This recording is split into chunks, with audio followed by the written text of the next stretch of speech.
4 milliards, c'est vrai que ça claque, mais quand on donne un chiffre, on le met en rapport avec quelque chose d'autre, vous voyez. 4 milliards, quand on le compare à quoi?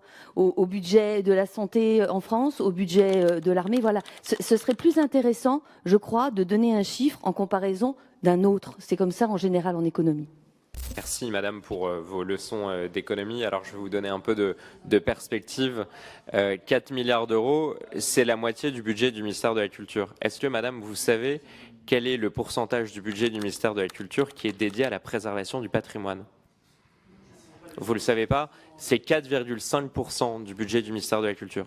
Donc vous voyez, d'un côté, on a la moitié du budget du ministère pour l'audiovisuel public, de l'autre, moins de 5% pour la préservation du patrimoine, alors qu'on a appris qu'on avait près de 70 000 monuments non protégés qui étaient menacés de disparition. Ce sont des phares, ce sont des moulins, ce sont des petits théâtres.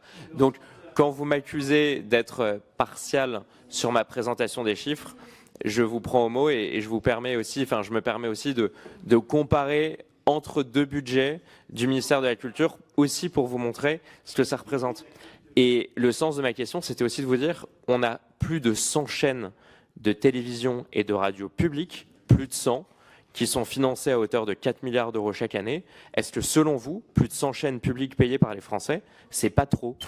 C'est facile de comparer des chiffres, c'est facile de faire une présentation comme celle-là. Maintenant, je pense que mes collègues vous ont largement répondu pour pouvoir faire une offre plurielle, large, riche, dense, avec notamment le réseau des 44 locales d'ici. Voilà, ça coûte de l'argent, l'information à produire, évidemment, ça coûte de l'argent. Donc, c'est comme ça, mais je pense que ça nous permet de faire une information, je pense, de qualité, fiable et dont la fiabilité d'ailleurs a été largement éprouvée.